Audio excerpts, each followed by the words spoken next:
Bom dia a todas e todos.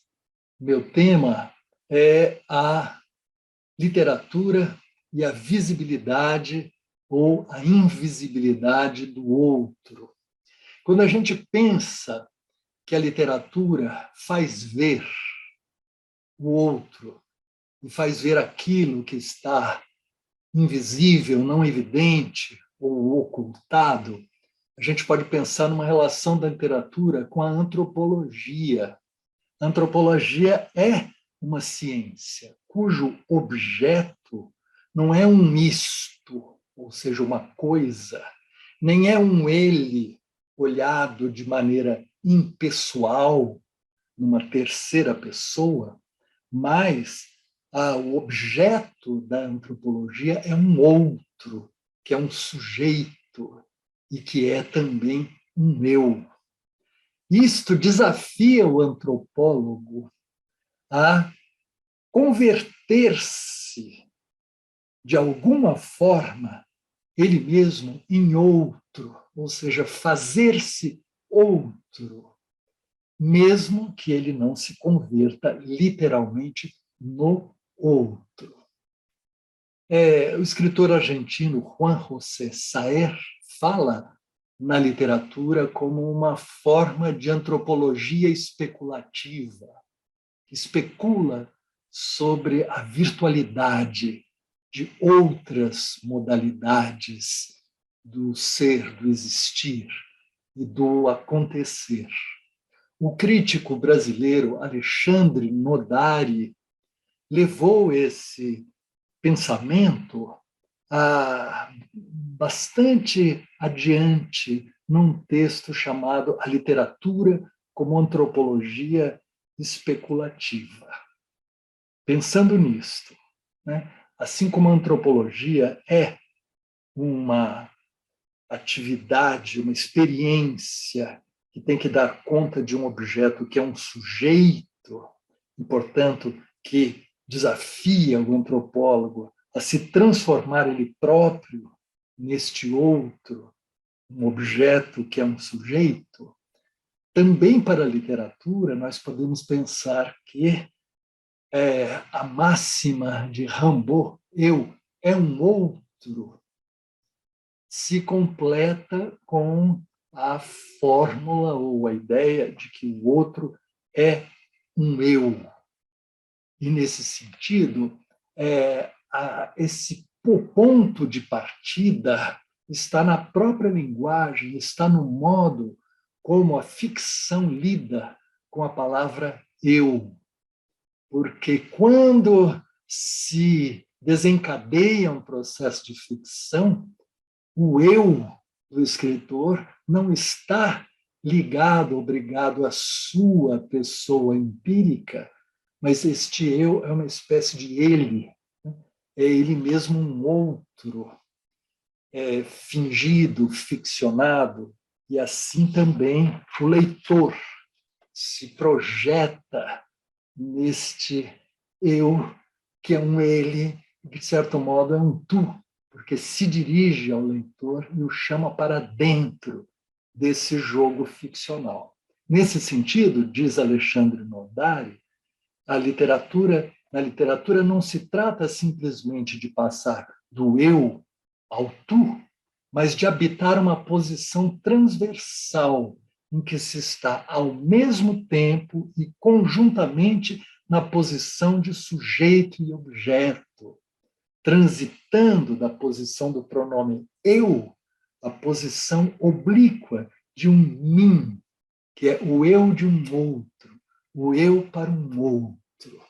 Vou lembrar um pensamento de Clarice Lispector, a escritora brasileira, quando diz que há o eu, há o outro, e até aí é fácil, diria ela, mas há o outro do outro. E o outro do outro, diz ela, sou eu. Então, nós temos um processo de obliquação, é como o Alexandre Nodari chama este vertiginoso movimento de relação com o outro que a literatura promove. Eu vou tomar um exemplo da própria Clarice Lispector para mostrar, identificar o processo de amplificação, de obliquação em ato. Não é? Pensando isto, que o processo de obliquação na literatura é um processo de visibilização do outro, e, ao mesmo tempo, de um transformar-se do eu em um outro. O conto de Clarice Lispector a que eu me refiro chama-se A Quinta História e está no livro A Legião Estrangeira. Neste conto, uma mesma história, uma só história, é contada 5 vezes. E começa com o seguinte: uma senhora, uma dona de casa, se queixa de que a sua casa está infestada de baratas.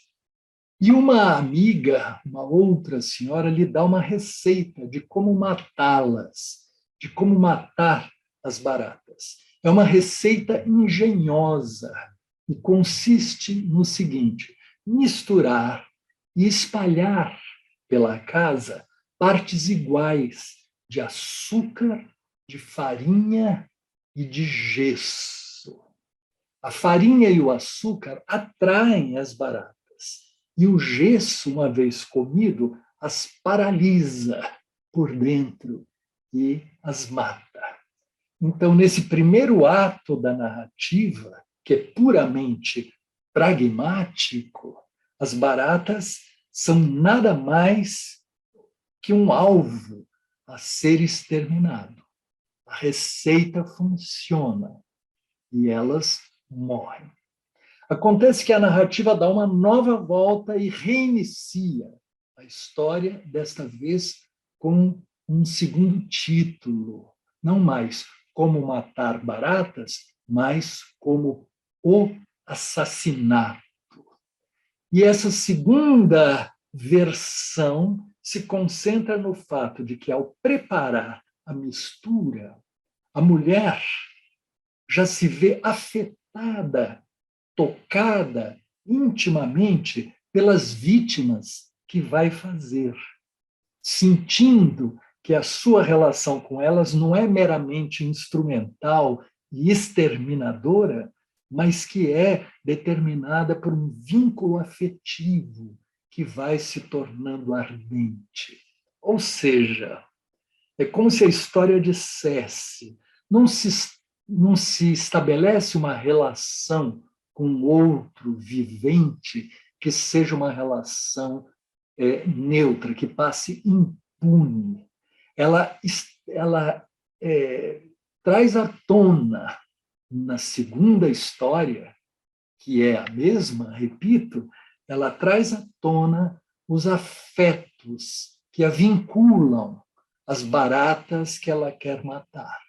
É um sentimento de ultraje, um mal secreto, cheio de ódio e amor, que faz com que suas vítimas sejam vítimas dela, pessoalmente, e, nesse sentido, sejam, de algum modo, ela também. Por isso, ela já se coloca no lugar do outro, quando diz: como para baratas espertas como eu, espalhei habilmente o pó até que parecia mais fazer parte da natureza. Então, a armadilha está posta mais uma vez, mas com o vínculo do eu com o outro. A terceira história, que é a mesma, chama-se agora As Estátuas. E ela focaliza o momento em que as baratas estão se refestelando, estão se atirando àquela mistura mortífera, com a ilusão, a sofreguidão de viver e gozar, com a cegueira de quem não adivinha a catástrofe que se arma por fora e por dentro delas. Nessa terceira história, a cena é, diz a narradora, de um alvorecer epopeia. Ela olha como se fosse a orgia que antecede a catástrofe. E aí se projeta naquele momento, naquele sofrimento, naquelas angústias, naquele não saber que vivem as baratas no momento em que se sentem paralisadas por dentro. Uma delas, diz o conto, é interrompida numa frase, como se fosse uma declaração de amor suspensa. Eu te. A outra alega que tudo aconteceu porque ela olhou demais para dentro de mim. Que olhei demais para dentro de mim. É neste momento que entra a virada da obliquação, porque Clarice Lispector faz com que a frase que viria da barata, quando ela diz que olhei demais para dentro de, a frase se suspende e continua com a frase da própria narradora. De minha fria altura de gente, olho a derrocada de um mundo. Ou seja, a suposta frase da barata se enlaça com a frase da narradora, como se uma fosse a continuação da outra. É que olhei demais para dentro de minha fria altura de gente, olho a derrocada de um mundo. Nesta elipse, em que se suspende a frase de uma, mas que se engata na frase de outra, o que temos é que barata e mulher são, ao mesmo tempo, diferentes e a mesma, ao olharem para dentro e para fora, para si mesmas e para a outra. Deu-se, portanto, esse movimento de obliquação, aqui, que só a ficção narrativa, né, ou a ficção permite. A quarta história, por sua vez, já é a do momento em que as baratas mortas num dia voltam no dia seguinte em fila indiana, de uma maneira irreprimível, como as pulsões que jamais cessam. E a mulher se vê na contingência de transformar-se numa espécie de escrava das baratas, repetindo a cada noite o rito de sua vida dupla de feiticeira. Bom, o conto pode ser lido assim como uma fábula de humor implacável sobre a tentativa de se fixar o outro no lugar de puro objeto. As baratas, puro objeto a serem exterminados, a ser exterminado, que é portanto, esse lugar, a fixação do outro como um objeto para o qual não se olha, é um lugar de dominação e de extermínio potencial. É com as armas da ficção que ela desmonta passo a passo o que há de violento e vão nessa tentativa. E com isso a escritora dá uma pequena e poderosa mostra daquilo que pode a ficção na constituição do humano como abertura transversal ao outro, como um modo de fazer-se outro, de tornar visível as alteridades, a do outro e a minha, nossa própria. Muito bem. Nesse ponto, eu dou um salto para uma situação que vivemos contemporaneamente e que é uma situação reversa, oposta a esta. E eu me refiro às fake news, que são, ao contrário da constituição de mundos abertos, as fake news são narrativas aqui que nós temos visto serem disparadas em massa, né, ostentando o semblante de uma realidade factual, de maneira buscadamente tosca e bruta, mas que tornam-se um sintoma, uma praga do imaginário e da cultura ficcional do nosso tempo. Nas fake news, pode-se dizer que instaura-se uma guerra pela produção instantânea de realidades construídas, realidades ad hoc, pode dizer, em que o outro passa a ser o alvo do que eu e minha facção pudermos construir e destruir com tiros de ficção. Ou seja, tiros de ficção que se aproveitam arbitrariamente da suspensão da referencialidade que a literatura se permite e que, em vez disso, visam criar falsas realidades que atinjam o outro, como eu disse, com tiros de ficção, mas tiros de ficção que não são tiros de festim, pois viram efeitos de real e fazem parte inseparável de uma cultura da violência operada num mundo arquitetado com armas e balas.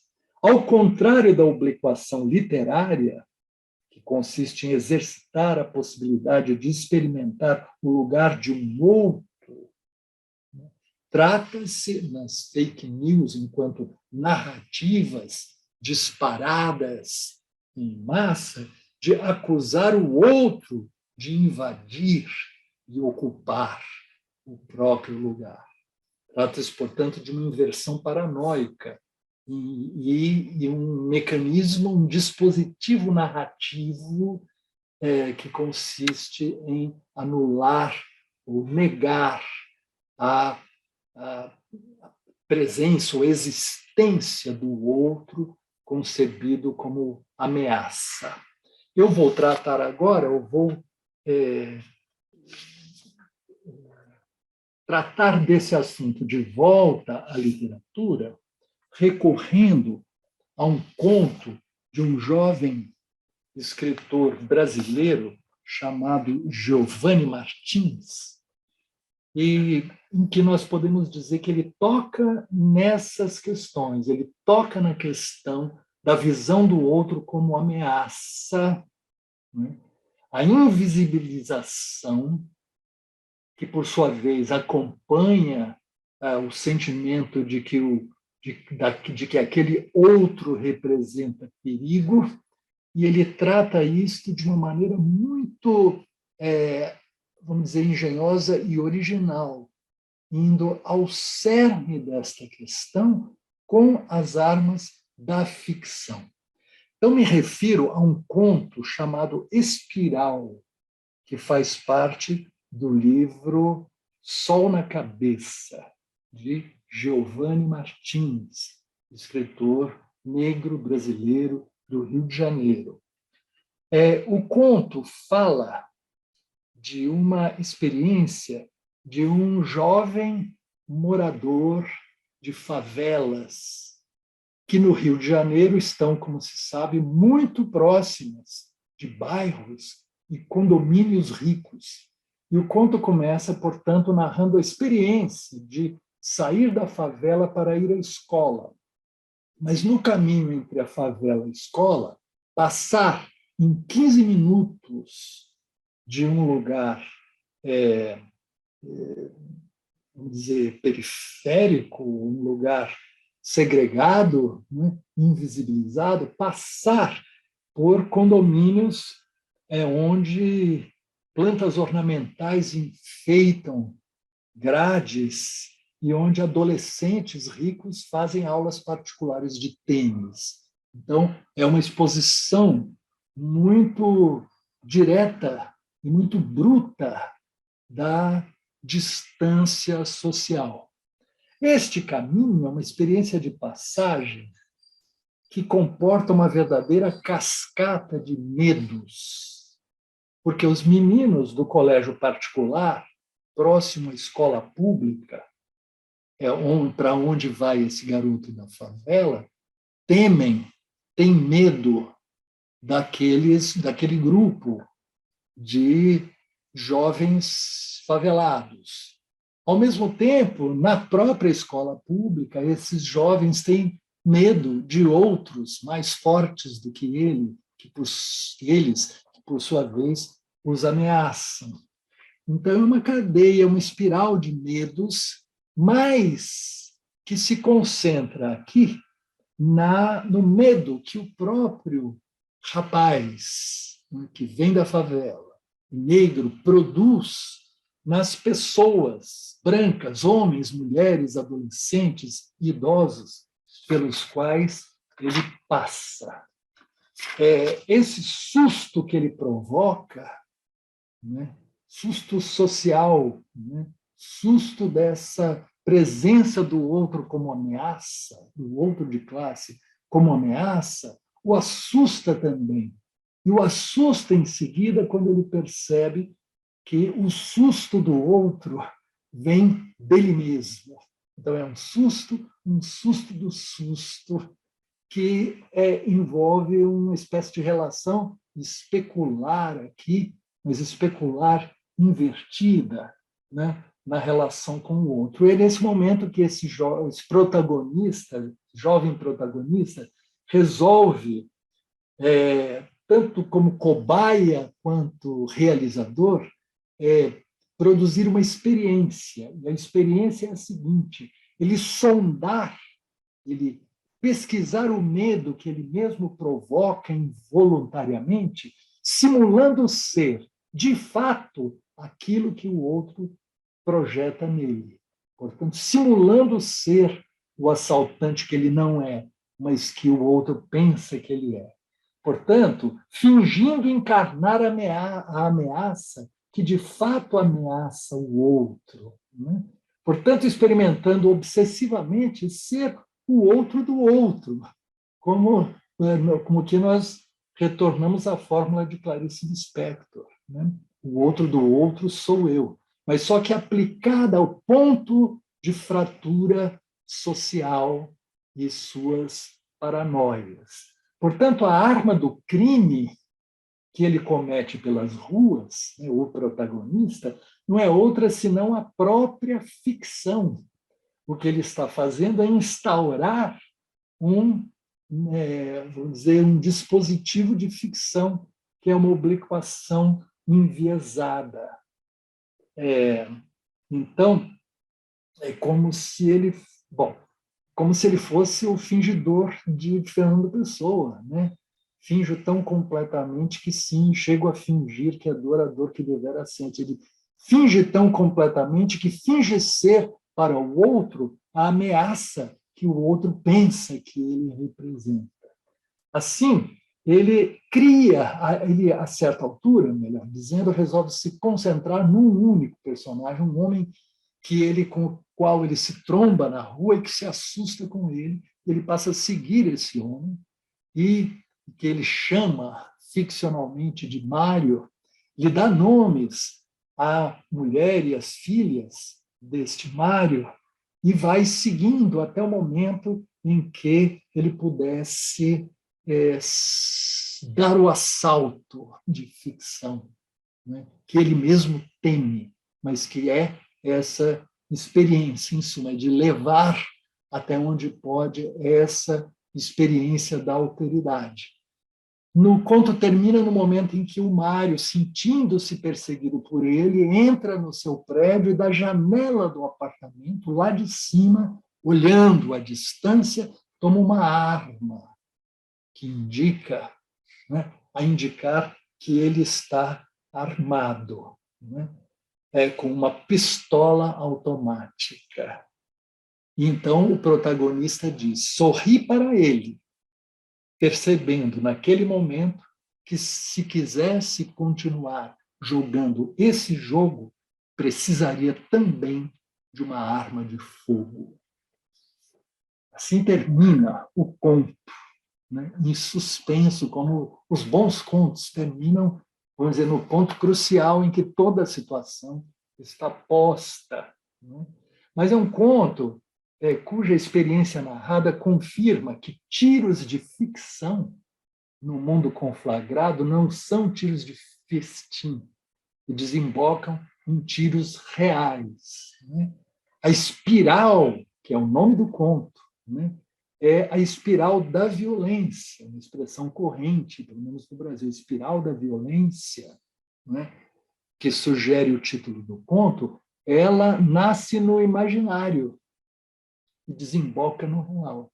A experiência da violência nasce da invisibilização do outro.